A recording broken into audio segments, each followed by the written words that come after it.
The very word secrecy is repugnant in a free and open society, and we are, as a people, inherently and historically opposed to secret societies, to secret oaths, and to secret proceedings. We decided long ago that the dangers of excessive and unwarranted concealment of pertinent facts far outweighed the dangers which are cited to justify it. Today, no war has been declared, and however fierce the struggle may be, it may never be declared in the traditional fashion. Our way of life is under attack. Those who make themselves our enemy are advancing around the globe. The survival of our friends is in danger, and yet no war has been declared. No borders have been crossed by marching troops. No missiles have been fired. If the press is awaiting a declaration of war before it imposes the self-discipline of combat conditions, then I can only say that no war ever posed a greater threat to our security. If you are awaiting a finding of clear and present danger, then I can only say that the danger has never been more clear, and its presence has never been more imminent. It requires a change in outlook, a change in tactics, a change in missions by the government, by the people, by every businessman or labor leader, and by every newspaper. For we are opposed around the world by a monolithic and ruthless conspiracy that relies primarily on covert means for expanding its sphere of influence, on infiltration instead of invasion, on subversion instead of elections, on intimidation instead of free choice, on guerrillas by night instead of armies by day. It is a system which has conscripted vast human and material resources into the building of a tightly knit, highly efficient machine that combines military, diplomatic, intelligence, economic, scientific, and political operations. Its preparations are concealed, not published. Its mistakes are buried, not headlined.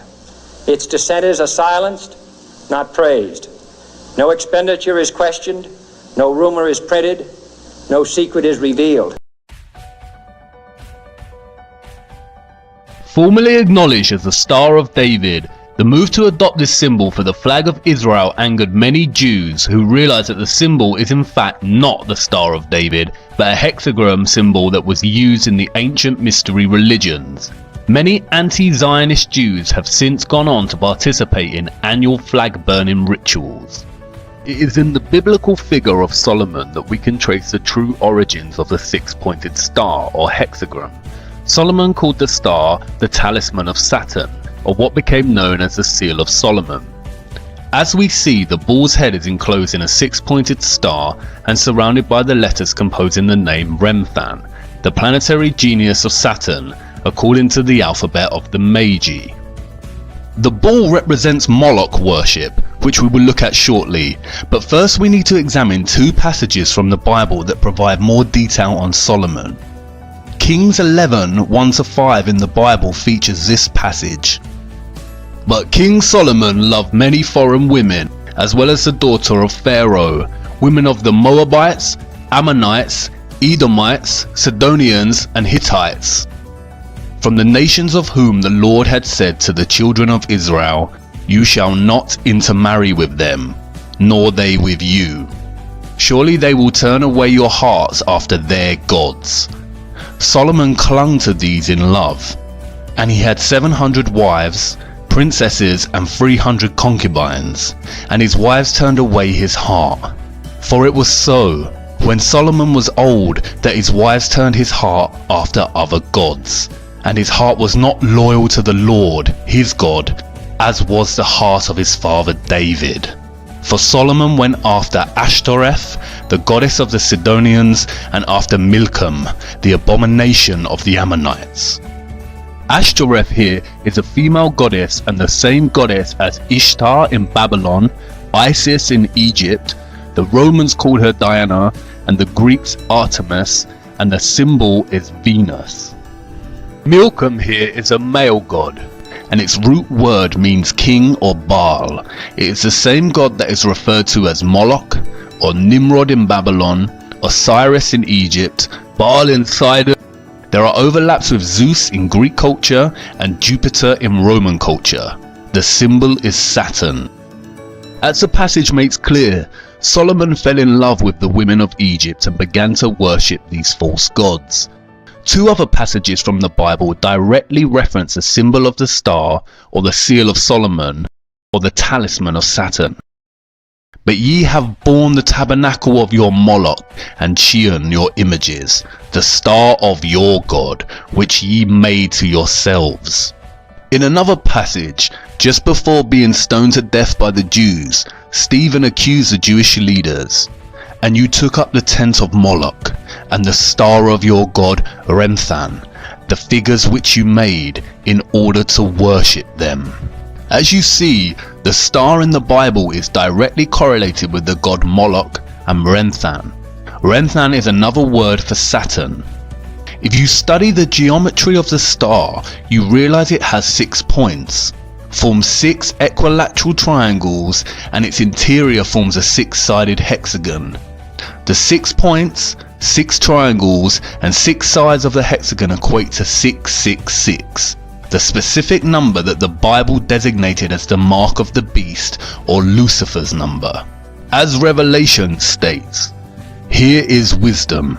Let him that hath understanding count the number of the beast, for it is the number of a man, and his number is 666. Kings in the Bible specifically link Solomon with this number. Now the weight of gold that came to Solomon in 1 year was 666 talents of gold. The Bible specifically states that it was Solomon that used the star and not David. In fact, there is no evidence that David was ever associated with a star.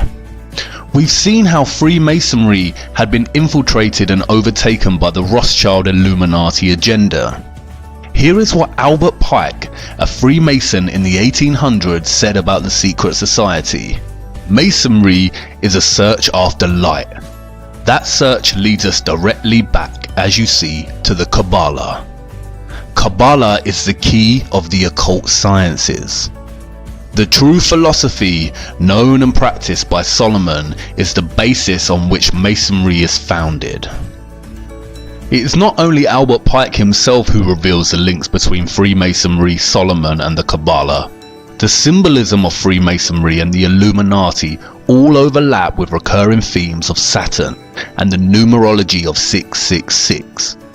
You see, what Pike is really referring to here is the occult practices of Solomon that are traced back to ancient Egypt and Babylon, and that secretly worship the god of Saturn, or otherwise known as Moloch, or Baal, or Nimrod.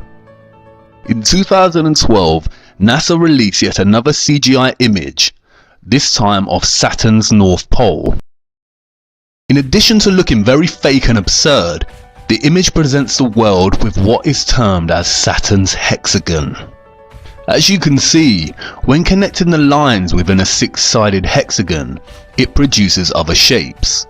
First that of a cube by joining 3 lines, and then that of a 6-pointed star or hexagon by joining 6 lines. Studying the root word of Kabbalah, I soon realized that Kaaba in Arabic means cube and Allah means God. Therefore, the literal translation of Kabbalah in Arabic means cube God. And then it dawned on me, I had seen the cube before.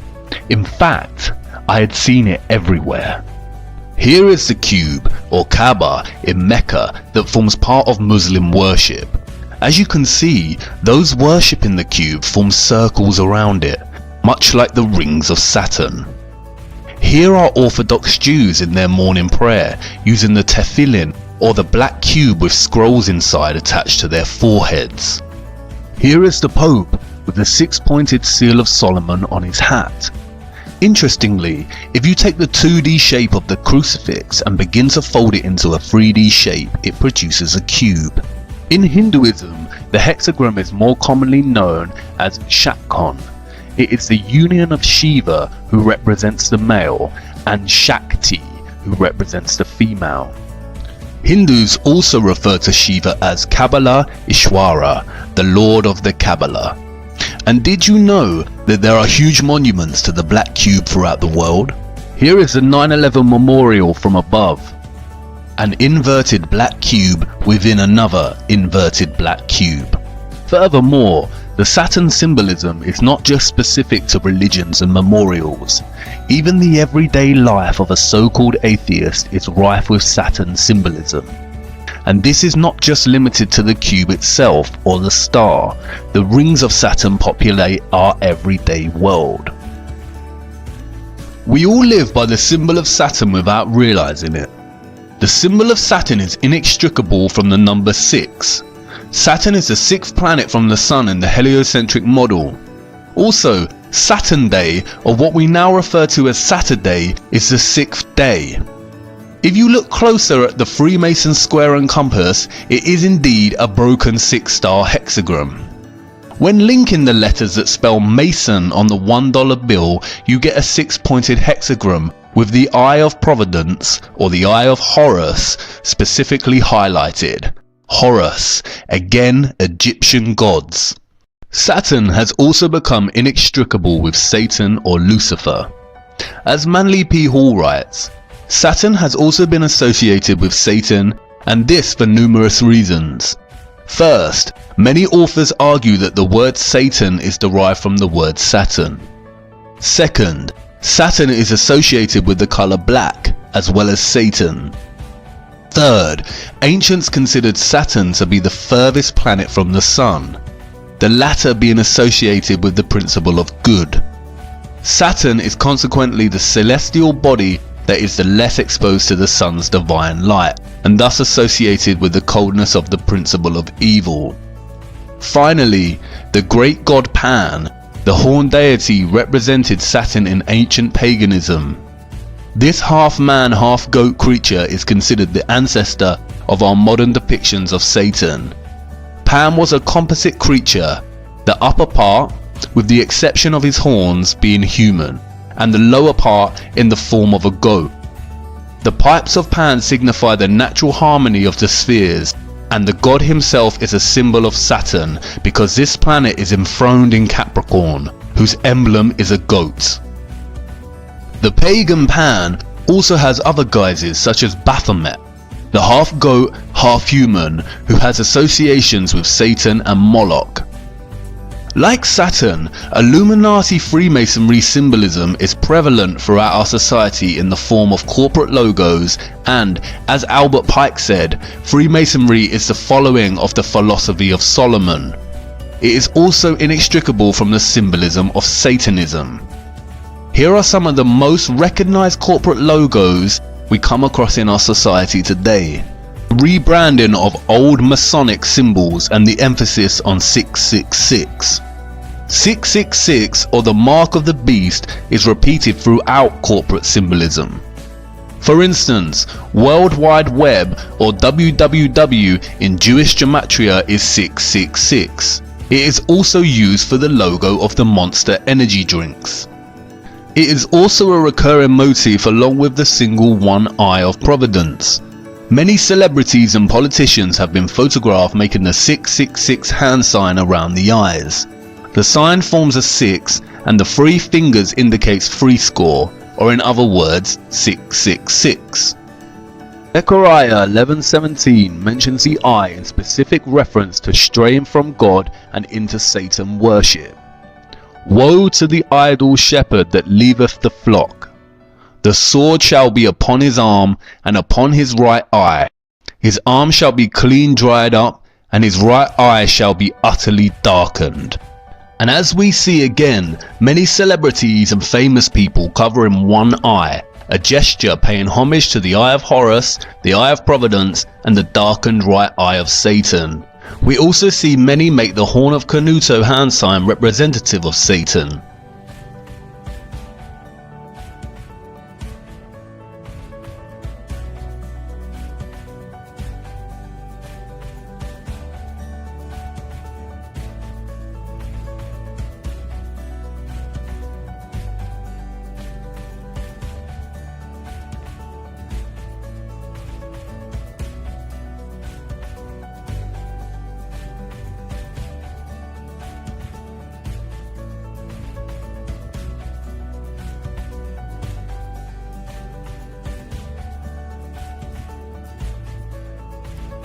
The symbolism is literally everywhere.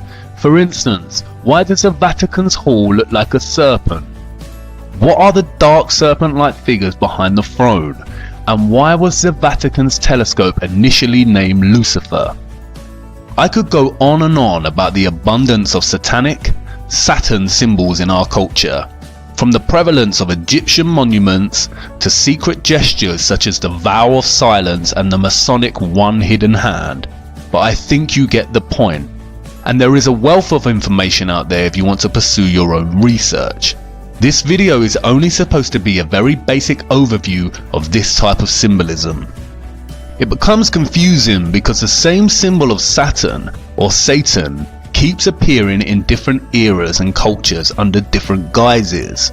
Much like Bauer changed his name to Rothschild, the worship of Saturn has undergone so many different iterations and changes that it becomes difficult to track. I feel that this is deliberately so. And this is the point. What the Rothschilds achieved with their centralized banking and Illuminati cabal establishment of controlled leaders in every industry, such as fossil fuels, health and education, is a highly disguised and masterly executed form of infiltration. They have controlled our access to knowledge from the beginning. The Natural History Museum at Tring belonged to 2nd Baron Rothschild and is located in a Rothschild family home. The League of Nations organized the inception of the Central Natural History Museum. E.L. Rothschild Limited, a private funded family investment company and established by Sir Evelyn de Rothschild and Lynn Forrester de Rothschild, oversees a variety of Rothschild's global investments. The company currently has interests in media, real estate, agriculture and luxury goods, with a significant previous positions in financial services, technology and communications. They even own 70% of Weather Central and all of its communications. As of today, the Rothschilds own over 160 central banks and control the finances of the majority of nations on Earth. In the year 2000, there were only a few countries that did not have centrally established banks. Any nation that resists their desire to control is demonized through the media and is usually bombed under the pretense of war or terrorism. Is this starting to make sense yet? As we saw in the previous episode, all wars are deliberately choreographed, as are all politics. The opposing forces of the political left and right is all theatre to produce the illusion of choice. They are all players on the world stage whose autonomy and real governing power is limited by the elite powers such as the Rothschilds. It is the same with corporations, products and the media. The illusion of choice, when in fact they are all owned by the same top of the pyramid companies that are in the pockets of the Rothschild elite. You can discover this yourselves by just following the money. The primary aim of the Illuminati cabal is to establish Novus Ordo Seclorum, as stated on the $1 bill, and which means a new order of the ages, or a new world order. The agenda of this order is to establish a globalist one world government, with a world military, centralized banking, health, education and religion. Here we can see the former Israeli president Shimon Peres, a Rothschild puppet, meeting with the Pope to discuss uniting all religions under one world religion.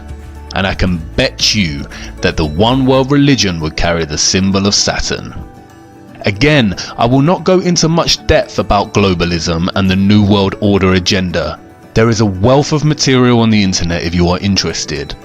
The Rothschilds and the Rockefellers are just one of the many governing cabal elite families that run and rule our world. Doing justice to the complexity of this would require its own video series. My main objective is to give you a brief overview of the Rothschilds power complex and its grip on our world, and to show you the prevalence of satanic symbolism that stems from this power complex, as it is the key to understanding the lie behind the heliocentric model of the Earth, and why they would deliberately hide that our Earth is a flat, disc-like plane. Despite being studied and used by different Jewish sects today, the Kabbalah is not exclusively Jewish. It has ties that go beyond Judaism. Jewish mysticism originated with the apostate Israelites and ancient Egypt and Canaan during the time of the serpent religions of the Ammonites, the Canaanites and Egyptians, all of which trace back to Babylon. And, as I have shown you, this is evident in the symbolism. Does this mean that Orthodox Kabbalah Jews secretly worship Saturn or Satan? No. What the Rothschilds and their puppets have successfully achieved is a worldwide worship of Saturn or Satan in its various guises through deception and infiltration without the world knowing it. I am not suggesting that Jews in general worship Satan, especially in their study of the Kabbalah, nor am I suggesting that Muslims in their prayer to the Kaaba or Catholics visiting the Vatican are Satanists. I am showing you that without actually knowing it, we are all in some way giving our energy and worship to this satanic lineage without realizing it. Even if you're an atheist, the black cube and Saturn rings are so prevalent in your life you may wear clothing with the symbolism on without even realizing. It is now important to return to the Big Bang. As I mentioned in the previous episode, the Kabbalah Ein Sof provides us two conclusions: that either the Big Bang has proven the Kabbalah and its teachings, or that the Big Bang theory was stolen from the Kabbalah. But you see, perhaps there is an even more sinister conclusion behind this. Perhaps, just perhaps, modern Kabbalists, or more specifically the Illuminati Freemasonry satanic complex, have figured out a way to force their beliefs onto others by renaming their views as science. Perhaps atheism is not atheism at all, but a deceptive form of Satan-Saturn worship, which encourages people to forsake the idea of God and creation and adopt randomness, nihilism, or the idea of nothingness, and is achieved through none other than widespread institutional control and infiltration of the sciences via the Rothschilds, Rockefellers, and other puppets. And when met with any opposition is shame from the so-called scientific community. In a nutshell, atheism legitimized coincidence. What about all the central scientific figures supporting the heliocentric model and the theory of the Big Bang? Well, here is a photo of Zionist Albert Einstein dining with Lord Rothschild. Isaac Newton was a Freemason and had a keen interest in the occult. And all big NASA figureheads and astronauts are Freemasons and openly display this, as does Neil deGrasse Tyson. There exists an organization called the Anti-Defamation League, which serves as an instrument to try and convince everyone that any mention of the Rothschilds and their allies is an anti-Semitic attack on all Jews. This is given historical weighting by the Rothschild choreographed Holocaust and also controlled by the Rothschild-Rockefeller media complex. All major mainstream media outlets can be traced back to their control. As David Rockefeller stated at the Bilderberg Conference in 1991, we are grateful to the Washington Post, the New York Times, Time magazine and other great publications whose directors have attended our meetings and respected their promises of discretion for almost 40 years. It would have been impossible for us to develop our plan for the world if we had been subjected to the lights of publicity during those years. But the world is now more sophisticated and prepared to march towards a world government. The supranatural sovereignty of an intellectual elite and world bankers is surely preferable to the national autodetermination practiced in past centuries. The official controlled narrative states that the Rothschilds are Jews. They are not. They are Satanists.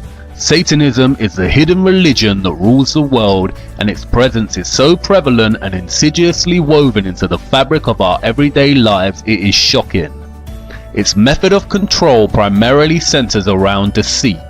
Just as the Mossad phrase states, by way of deception, thou shalt do war. And I want you to really marinate on this.